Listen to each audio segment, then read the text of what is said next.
Hello friends, मैं R D Yadav आपका फिर से नॉलेज यूट्यूब में स्वागत करता हूं। दोस्तों, आज मैं हाजिर हूं ईडीएम फ्रेश के एक नए पार्ट के साथ। तो इस सेशन को स्टार्ट करने से पहले आप हमारे इस सेशन को जमकर लाइक करिए, इसको ज़्यादा से ज़्यादा लोगों तक पहुंचाइए, शेयर करिए और सब्सक्राइब करना मत भूलिए। तो चलिए शुरू करते हैं आज का सेशन। आज का पहला ईडीएम लेते हैं राइड हाई। राइड हाई मतलब होता है when someone is very successful. जब कोई व्यक्ति बहुत सक्सेसफुल होता है तो उसे बोलते हैं राइड हाई। सफल होना अभी समय, उसी समय के लिए, मतलब वर्तमान समय में अगर कोई व्यक्ति बहुत सफल हो रहा है, सफलता की ऊंचाइयों को अगर छूता जा रहा है, तो that person is riding high.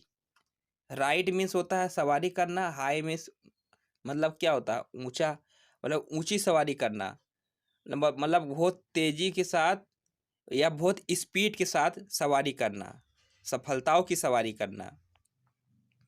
तो राइड हाई, तो यह इडियम जो है 1725 में ओरिजिनेट हुआ था। अगला है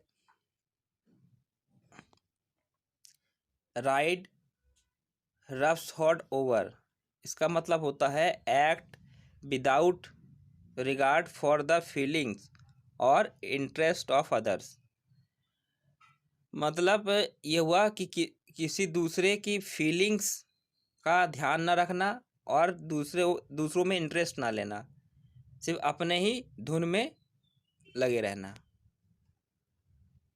अर्थात होगा क्रूरतापूर्वक व्यवहार करना, मतलब ऐसा व्यक्ति जो बहुत क्रूर है, जिसके अंदर फीलिंग्स नहीं है, उसे दूसरों की परवाह नहीं है, दैट इज राइट रफ्सहॉड ओवर। इस ईडियम की उत्पत्ति अगर देखें तो जो आर्मी में घोड़े इस्तेमाल होते हैं, तो उनके घोड़े के पैरों पर हॉर्स शू, हॉर्स शू मतलब घोड़े की नाल लगाया जाता है।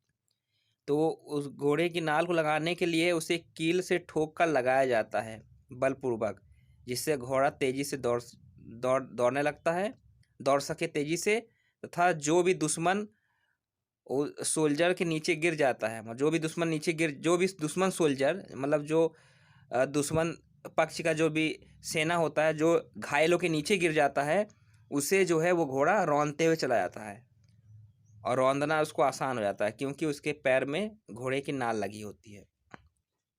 अर्थात वो घोड़ा इतना क्रूर हो जाता है कि कोई भी उसके अगर नीचे गिर जाता है तो उसको रौंदते हुए आगे चला जाता है, और उसे बस अपने आगे बढ़ने से मतलब है। तो दैट इज क्रूरतापूर्वक व्यवहार करना। अगला है rift in the lute. Rift in the lute means होता है a problem, a small problem और flaw in something that is jeopardise the whole. अर्थात एक छोटी सी समस्या जो जो मुसीबत ला दे, जियोपर्टाइज जो खतरा पैदा कर दे, पूरे सिचुएशन को खराब कर दे। छोटी सी समस्या जो है पूरे सिस्टम को या पूरी सिचुएशन को खराब कर दे।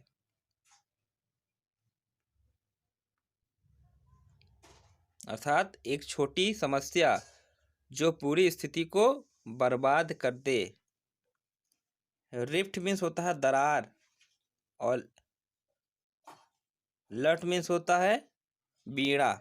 जो बीड़ा होता है, बीड़ा बजाने वाला जो वादक यंत्र होता है, उसे लट बोलते हैं। तो रिफ्ट इन द बीड़ा मतलब बीड़ा में दरार पड़ जाना। अगर बीड़ा में दरार अगर पड़ जाएगा तो क्या होगा, वो बीड़ा खराब हो जाएगी। थोड़ी सी दरार जो है वो इतने बड़े बीड़ा को खराब कर देगा। बीड़ा जो है हारमोनी या सामंजस्य का प्रतीक होता है। तो बीड़ा में दरार पड़ना मतलब बीड़ा का जो सामंजस्य खराब हो जाना, उसका जो सुर, जो उससे जो सुर निकलता है वो सुर बिगड़ जाएगा, वो ताल वो बिगड़, सॉरी सुर तो नहीं निकलता है, सुर तो गाने में होते हैं। मतलब जो भी उसका जो रिदम है वो रिदम खराब हो जाएगा, वो ठीक से बजेगा नहीं, और वो पूरा बर्बाद हो जाएगा क्योंकि उसमें दरार पड़ गई है।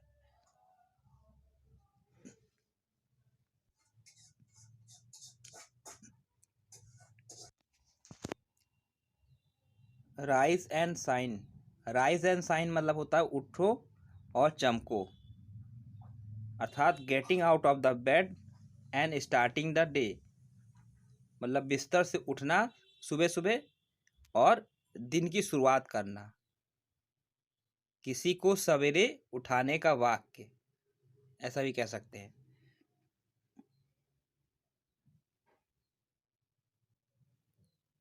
तो राइज एंड साइन, राइज मतलब होता उठना, शाइन मतलब चमकना, मतलब उठो और दुनिया में अपना नाम करो, चमको, अपने नाम को चमकाओ।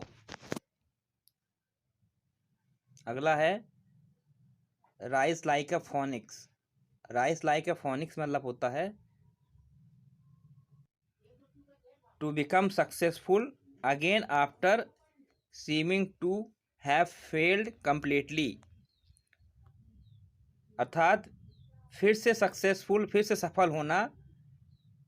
देखने में ऐसा लग रहा था कि आप कंप्लीटली फेल हो गए हैं, मतलब देखने में ऐसा लग रहा था कि कोई व्यक्ति एकदम से असफल हो चुका है, लेकिन वो फिर से जो है उठ खड़ा होता है और सफलता की ऊंचाइयों को छूता है, अर्थात विनाश या पराजय से उबर कर दोबारा फिर से खड़ा होना।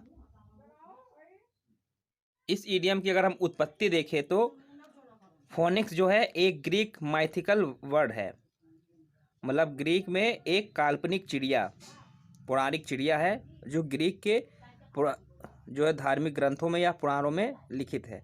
तो फोनिक्स जो है एक ग्रीक माइथिकल वर्ड है जो कि लगभग 500 वर्षों तक जीवित रही, मतलब 500 सालों तक ये जिंदा रही। अंत में वह स्वयं को आग में जलाकर दाह संस्कार कर लेती खुद का, परंतु कुछ समय पश्चात वह उसी चिता की राख से फिर से जीवित हो जाती है। तो जिस प्रकार फोनिक्स चिड़िया मरने के बाद फिर से वो चिता की राख से जिंदा हो गई, उसी तरह से असफल होने के बाद फिर से उठ खड़े होना और अपने लक्ष्य में लग जाना।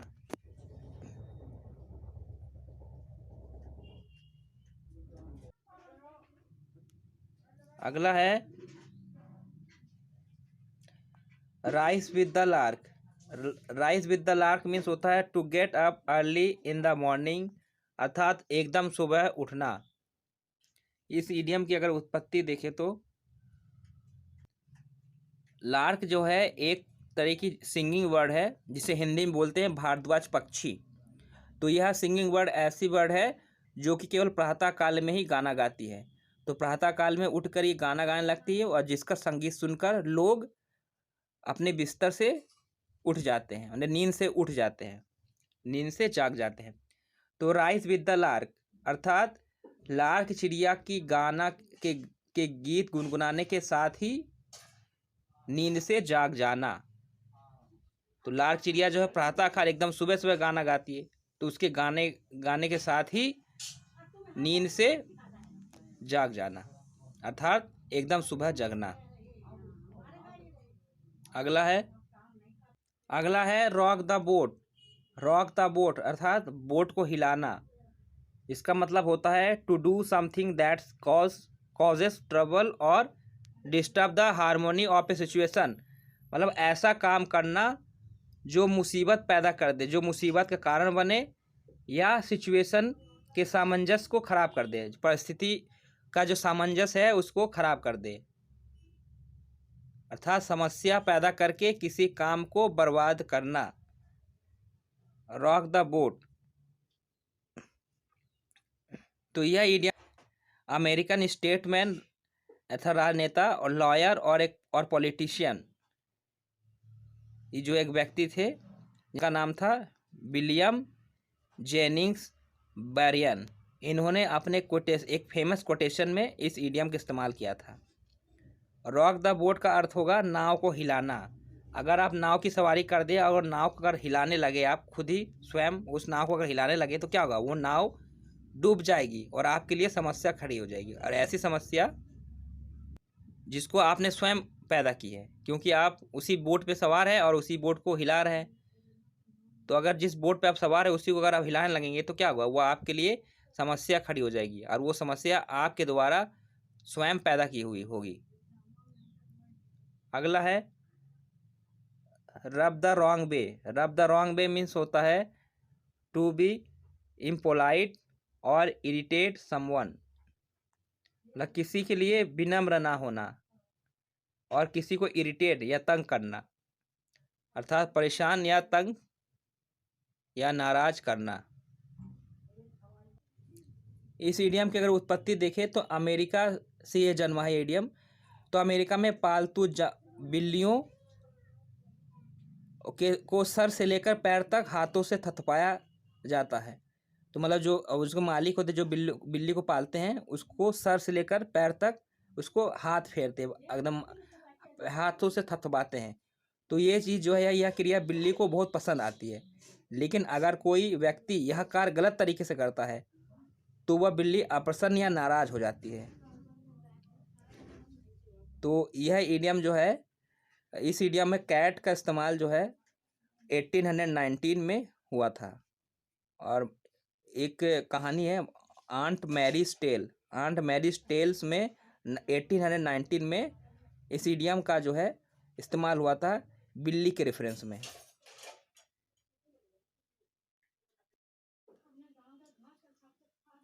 अगला है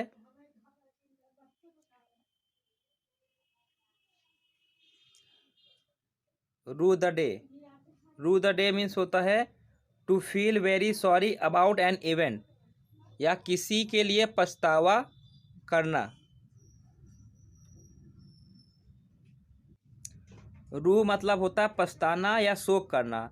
तो शेक्सपियर ने इस फ्रेज को इस्तेमाल किया था सबसे पहले, जिसका मीनिंग था you bitterly regret a moment, मतलब आप किसी परिस्थिति को खराब कर दे रहे हैं, रिग्रेट कर दे रहे हैं, या पश्चाताप की भावना आपके अंदर आ गई है किसी मोमेंट पर।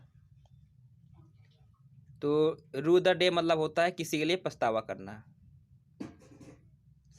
अगला है ruffle somebody's feather. Ruffle somebody's feather मतलब होता है टू एनॉय और इरिटेट समवन, या टू एंगर और अपसेट समवन, मतलब किसी को परेशान या इरिटेट करना, तंग कर देना, गुस्सा दिला देना, या किसी को अपसेट कर देना, अर्थात होगा गुस्सा दिलाना या किसी को परेशान करना।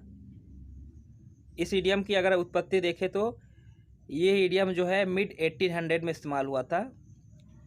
तो आपने देखा होगा कि जो चिड़िया वर्ड होती है, तो चिड़िया जो है अपने गर्दन के पास के जो फेदर जो फर होते हैं उसको फुला लेती है। हमने कभी भी देखा होगा कि बिना किसी रीजन के, या क्या रीजन ये नहीं मालूम है, चिड़िया जो है वो अपने गर्दन के पास के जो फर होते हैं फेदर उसको फुला लेती है। तो ऐसा कब करती है? तो लोग मतलब साइंटिस्ट ने अंदाज़ा लगाया है, जो चिड़िया वैज्ञानिक होते हैं उन्होंने अंदाज़ा लगाया कि ऐसा वो गर्मी होने पर या बीमार होने पर या अपने मेट को अट्रैक्ट करने पर करती है। तो या ऐसा माना गया, इसको ऐसे मान सकते हैं कि चिड़िया जो है गुस्सा होने पर अपने गर्दन के पास वाली जो फर है उसको फुला लेती है। तो रफल समबडीज फेदर मतलब किसी के गर्दन के पास की जो फर है उसको फुला देना, गुस्सा क्यों ऐसा करते हैं? क्योंकि वो उन्होंने उसको गुस्सा दिला दिया। तो गुस्सा दिलाने की वजह से गर्दन के पास की फर फूल गई है। तो रफल समवंस फेदर मतलब होगा गुस्सा दिलाना।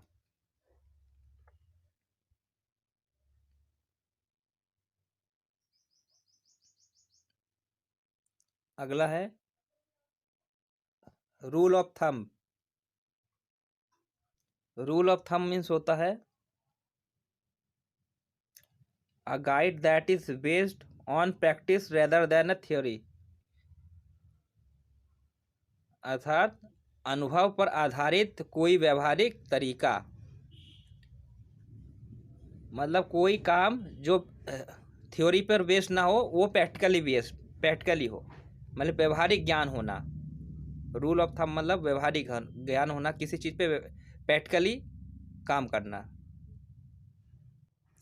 रूल ऑफ थंब इस इडियम की अगर हम उत्पत्ति देखें तो यह इडियम जो है 1600 में जन्मा है, जो कि घरेलू हिंसा को संदर्भित करता है। तो ऐसा माना जाता है कि इंग्लैंड में एक ऐसा कानून था जो कि पुरुषों को अपनी पत्नी को अंगूठे के मोटाई के बराबर छरी से पीटने की आज़ादी देता था। तो उस लॉ को का नाम था rule of thumb. Rule of thumb मतलब थंब यानी अंगूठे के बराबर छड़ी से अपनी पत्नियों को पीट सकता था कोई भी पुरुष। ऐसा जो है रूल इंग्लैंड में था, ऐसा माना जाता है।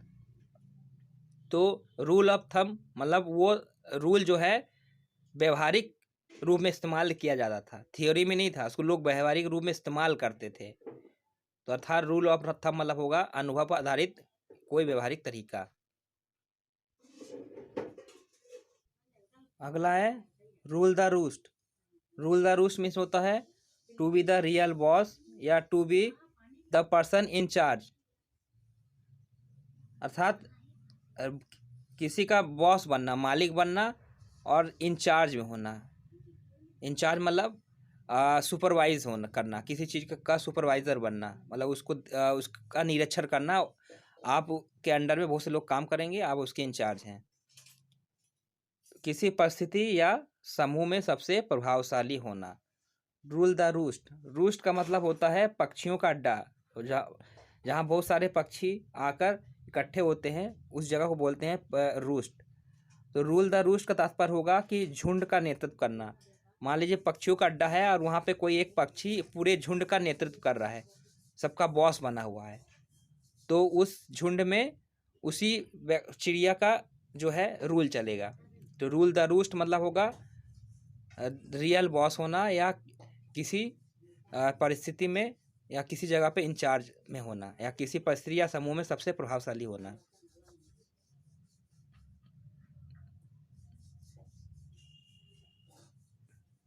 और रूस्ट का एक मतलब और होता है, रूस्ट में अर्थात एक मुर्गा कह सकते हैं। रूल द रूस्ट, मान लीजिए कोई व्यक्ति जो है वो मुर्गा खाना चला रहा है जहाँ मुर्गे का मांस बिकता है अर्थात चिकन बिकता है, और वो उस दुकान का मालिक है। तो रूल द रूस्ट अर्थात वो चिकन खाने का वो मालिक है, वहाँ का बॉस है और वहाँ का वो इंचार्ज है। अगला है रन ऑफ द मिल।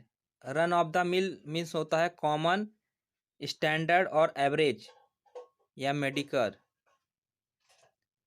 ठीक, एवरेज औसत दर्जे का होना, कॉमन होना, साधारण होना, स्टैंडर्ड होना।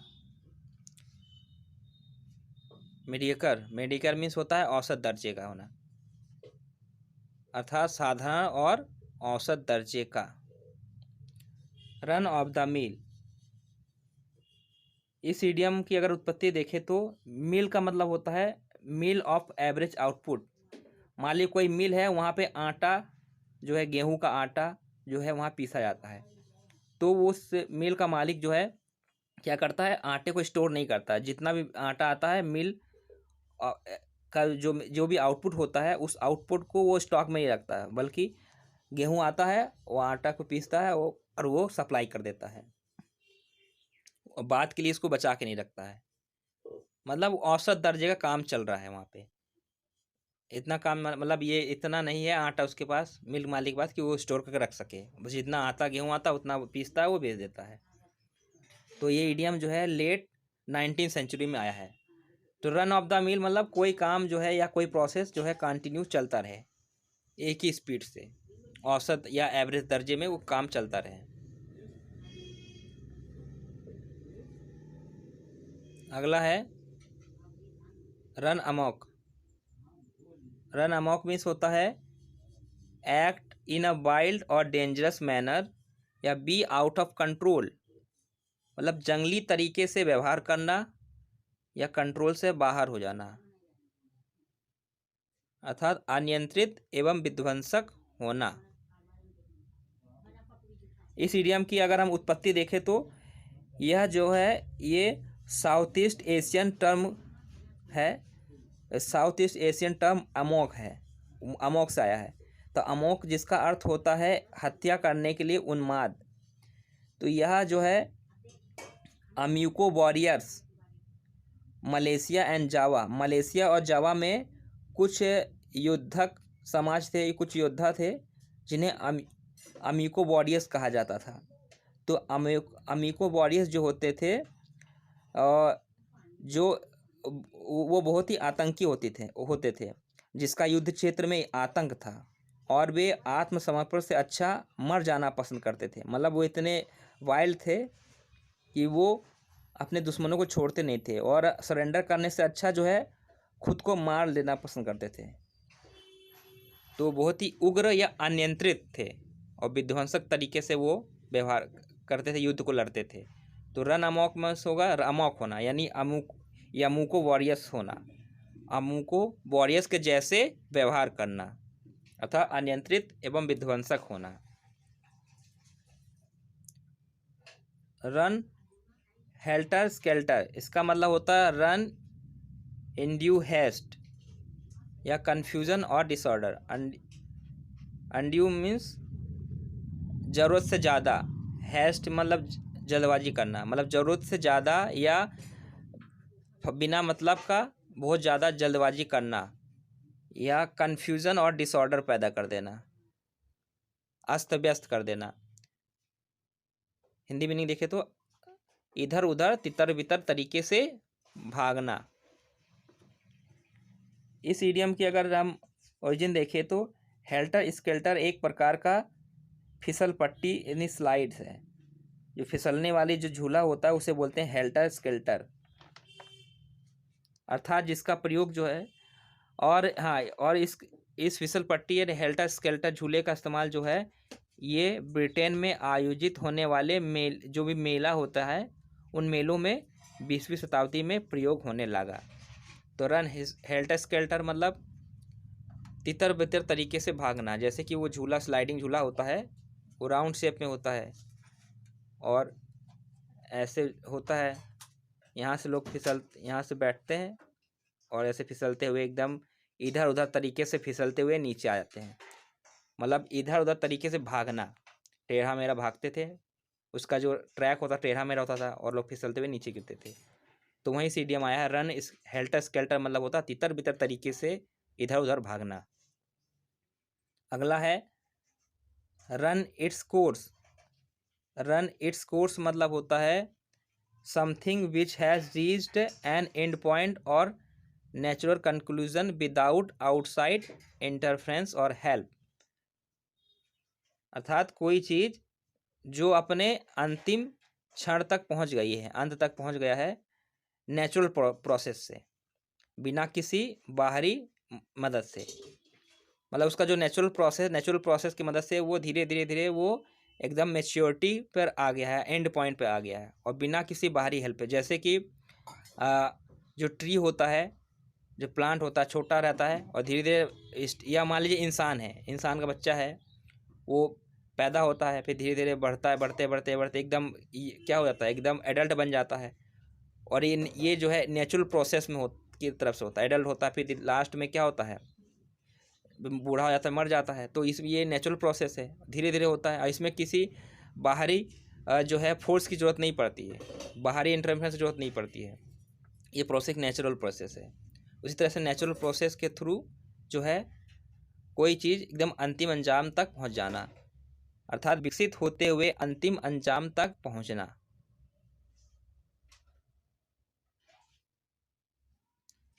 रन इट्स कोर्स, तो इस इडियम की अगर हम ओरिजिन देखें तो कोर्स का मतलब होता है कार्यप्रणाली या जलमार्ग, या फॉरवर्ड मूवमेंट और ए पार्टिकुलर पाथ। तो कोर्स का मतलब होता है जो शिप होती है, जो शिप जो जब आगे बढ़ती है तो उस मूवमेंट को बोलते हैं कोर्स। तो रन इट्स कोर्स अर्थात अपने मार्ग पर चलते रहना, बिना रुके, बिना किसी इंटरफ्रेंस के अपने मार्ग पर चलते रहना। इस इडियम की उत्पत्ति जो है 1400 में हुआ था। तो रन इट्स कोर्स मतलब होता है विकसित होते हुए अंतिम अंजाम तक पहुंच जाना। अगला है run out of steam. Run out of steam means होता है लॉस ऑफ एनर्जी और इंथुजियाज्म टू कीप डूइंग, अर्थात ऊर्जा या जोश समाप्त हो जाना। लॉस ऑफ एनर्जी, एनर्जी और उत्साह, एंथुजियाज्म मीन्स उत्साह, मतलब ऊर्जा और उत्साह की में कमी आ जाना। धीरे धीरे किसी काम में लगे हुए हैं आप और धीरे धीरे उस चीज़ में आपका इंटरेस्ट कम हो जाए, अब आपकी एनर्जी ख़त्म हो जाए। तो रन आउट ऑफ स्टीम, अगर इस ईडियम की अगर हम उत्पत्ति देखें, इसका ओरिजिन देखें तो ऐसा है, यह ईडियम जो है ओल्ड फैशन स्टीम इंजन को संदर्भित करता है। मतलब आपने देखा होगा कि आप हम सभी देखते हैं कि इस समय जो इंजन होता है वो किससे चलता है, इलेक्ट्रिसिटी से चलती है। लेकिन पुराने ज़माने में जब इलेक्ट्रिसिटी नहीं थी तो जो इंजन होते थे वो स्टीम से चलते थे, भाप से चलते थे। तो स्टीम से चलने वाले जो इंजन होते हैं वो धीरे धीरे धीमी होने लगती है जब उनमें आग या ईंधन कम हो जाता है। अर्थात जो कोयला वगैरह जो डालते हैं, जब ईंधन या कोई भी ईंधन डालते हैं, जब ईंधन ख़त्म होने लगता है तो धीरे धीरे उस इंजन की स्पीड कम होने लगती है, क्योंकि ईंधन कम हो जाने से स्टीम या भाप नहीं बन पाता है और इंजन धीमा होते होते एकदम अंत में बंद होने की कगार पर आ जाता है। तो ईंधन कम होना अर्थात उस मशीन का जो है एनर्जी एकदम, उस इंजन की एनर्जी एकदम धीरे धीरे कम हो जा रही है। तो रन आउट ऑफ स्टीम अर्थात स्टीम जो है धीरे धीरे ख़त्म हो जाना। जब स्टीम बनना बंद हो जाएगा तो ये इंजन धीरे धीरे बंद हो जाएगा। तो उसी तरह से रन आउट ऑफ स्टीम मतलब होता है, यहाँ स्टीम जो है ऊर्जा या जोश का प्रतीक है। तो रन आउट ऑफ स्टीम मतलब होगा धीरे धीरे ऊर्जा या जोश समाप्त हो जाना, जिस तरह से वो इंजन बंद हो गया है धीरे धीरे।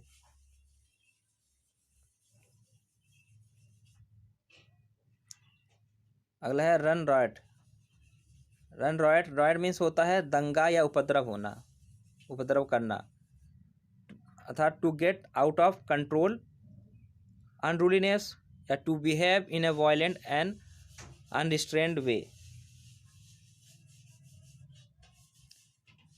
इस इडियम को तो आप शब्दों से ही समझ सकते हैं। रॉयट का मतलब होता है दंगा या उपद्रव करना या अराजकता, चाओस, केओस होना, अराजकता या केओस। तो इसका मतलब होता है टू आउट ऑफ कंट्रोल। तो दंगा जब लोग करते हैं तो क्या होते हैं, वो आउट ऑफ कंट्रोल हो जाते हैं, अनरूलीनेस हो जाते हैं। अनरूलीनेस मीन्स होता है कि उपद्रव करना, जिसको कंट्रोल करना मुश्किल हो, उपद्रवी। या to behave in a violent, हिंसक तरीके से व्यवहार करना,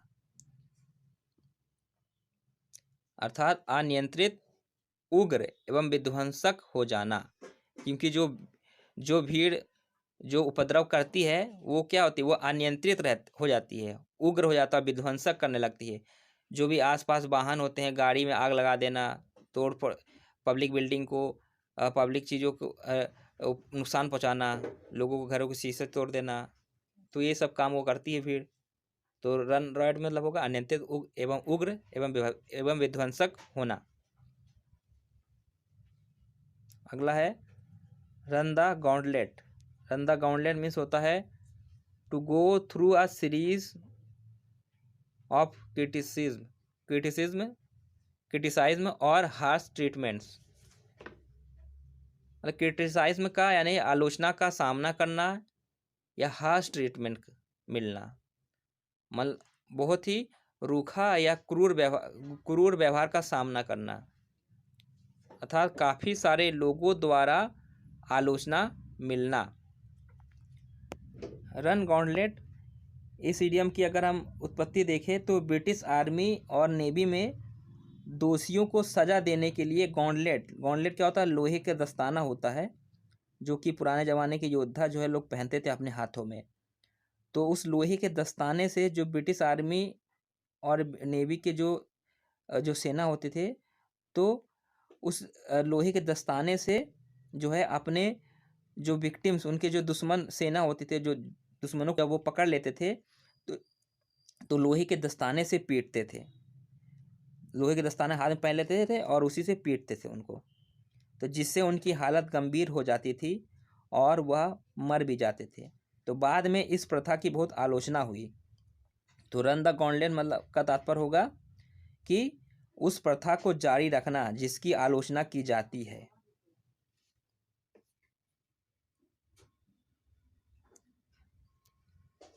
लास्ट है रस्टी नीडल अर्थात जंग लगी हुई सुई।